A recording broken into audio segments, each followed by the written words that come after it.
రాజమహేంద్రవరం 34వ డివిజన్లో పలువురు వైఎస్ఆర్సీపీకి చెందిన యువకులు స్థానిక పెద్దలు టీడీపీలో చేరారు. వారందరికీ రాజమహేంద్రవరం సిటీ నియోజకవర్గ ఇన్ఛార్జ్ టీడీపీ, జనసేన, బీజేపీ కూటమి ఉమ్మడి ఎమ్మెల్యే అభ్యర్థి ఆదిరెడ్డి శ్రీనివాస్ స్థానిక టీడీపీ నాయకులు పార్టీ కండువాలు వేసి టీడీపీలోకి ఆహ్వానించారు. అనంతరం ఆదిరెడ్డి శ్రీనివాస్ మాట్లాడుతూ తెలుగుదేశం పార్టీకి ఆకర్షితులై వైఎస్ఆర్సీపీ నుండి అధికంగా టీడీపీలో చేరుతున్నారని, జగన్ వింత పాలన పట్ల ప్రజలు చాలా అసంతృప్తితో ఉన్నారన్నారు. ఎన్నికలు వైఎస్ఆర్సీపీకి పరాజయం తప్పదని విమర్శించారు. బీజేపీ జనసేన ఒక మైత్రి గెలుపు కోసం కృషి చేయండి. తప్పకుండా రేపటి రోజున తెలుగుదేశం పార్టీ అధికారంలోకి రావడం ఖాయం. రాజమండ్రి సిటీ అత్యధిక శాతం మెజార్టీ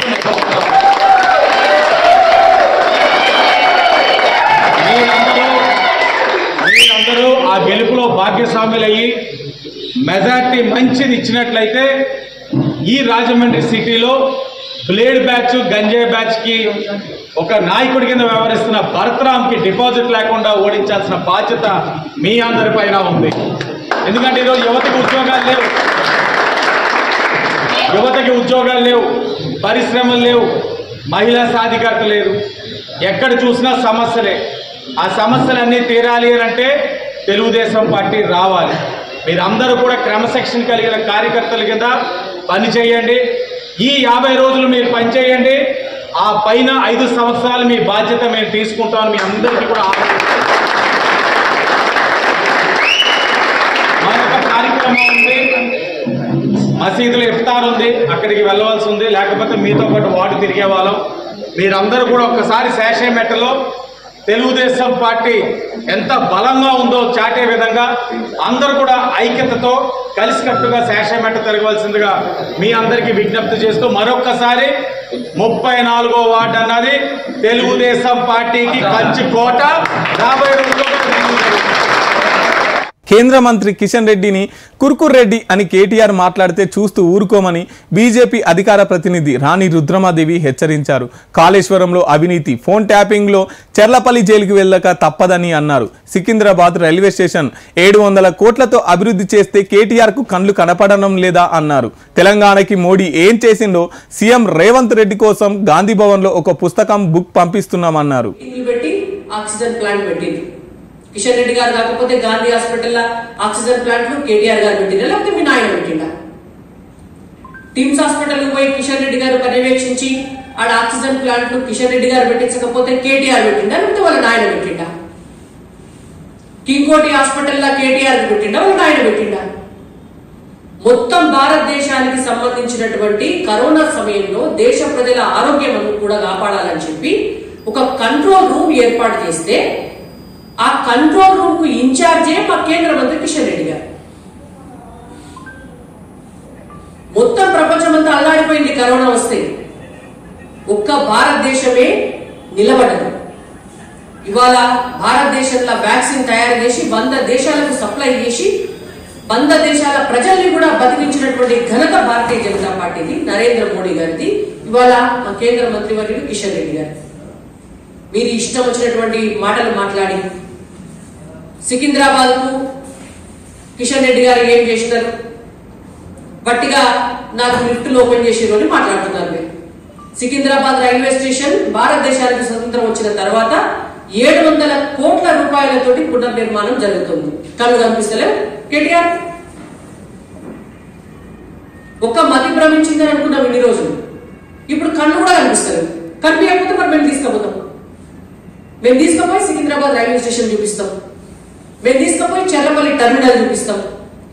చెర్లపల్లి టెర్మినల్ 200 కోట్ల రూపాయలతోటి అభివృద్ధి జరుగుతుంటే 100 గజాల జాగిలే తెలంగాణ ప్రభుత్వము ఒక 100 గజాల జాగయ్యలే చెర్లపల్లి టెర్మినల్ కోసం. దాని పనులు పూర్తి చేయడం కోసం కేంద్ర ప్రభుత్వం అడిగితే మీకు చేత కాదు, అభివృద్ధిలో భాగస్వామ్యం తీసుకునే చేత కాదు. పైసలు తీసుకొచ్చి మీ ప్రమేయం లేకుండా జరిగేవన్నీ కూడా తెలంగాణ రాష్ట్రంలో చేస్తే మీరేం చేసిందో అని అవహేళన చేసి మాట్లాడతారు. జిహెచ్ఎంసీకి నువ్వు మున్సిపల్ మంత్రిగా ఉంటే, నువ్వు మున్సిపల్ మంత్రిగా అయ్యే వరకు 5,000 కోట్ల రూపాయల ఫిక్స్డ్ డిపాజిట్లుండే. 5,000 కోట్ల రూపాయల ఫిక్స్డ్ డిపాజిట్లుంటే మొత్తం జిహెచ్ఎంసీ ఎన్నికల వేళ ఉత్తరాంధ్ర ప్రజలను అవహేళన చేస్తే సహించేది లేదని వైఎస్ఆర్సీపీ ఉత్తర నియోజకవర్గం ఎమ్మెల్యే అభ్యర్థి కేకే రాజు అన్నారు. ఈ మేరకు జీవీఎంసీ 50వ వార్డును పరిధి మాధవధార వద్ద కార్పొరేట్ వావిల ప్రసాద్ ఆధ్వర్యంలో వైఎస్ఆర్ కాంగ్రెస్ పార్టీ కార్యాలయాన్ని ఆయన ప్రారంభించారు. రానున్న ఎన్నికల్లో స్థానిక ప్రజలను సమన్వయపరుస్తూ వైఎస్ఆర్ కాంగ్రెస్ పార్టీ విజయానికి ప్రతి ఒక్కరు కృషి చేయాలని కేకే రాజు పిలుపునిచ్చారు.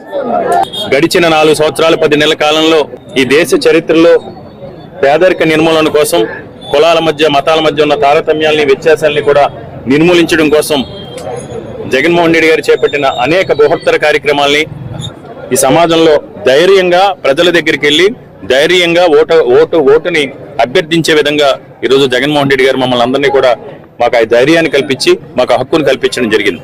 ముఖ్యంగా ఈరోజు ఉత్తరాంధ్ర ప్రాంత వాసులందరూ కూడా ఉత్తరాంధ్ర ప్రాంత వాసుల ఆకాంక్షలకి అభిప్రాయాలకు అనుగుణంగా విశాఖపట్నాన్ని పరిపాలనా రాజధానిగా ప్రతిపాదించడంతో పాటు విశాఖపట్నాన్ని యావత్ ఆంధ్రప్రదేశ్ రాష్ట్రానికి కూడా గ్రోత్ ఇంజిన్ గా అభివృద్ధి చేయాలని జగన్మోహన్ రెడ్డి గారు చేస్తున్న కృషిని ఈ రోజు ముఖ్యంగా ఉత్తరాంధ్ర ప్రాంత ప్రజలందరూ కూడా స్వాగతిస్తా ఉన్నారు.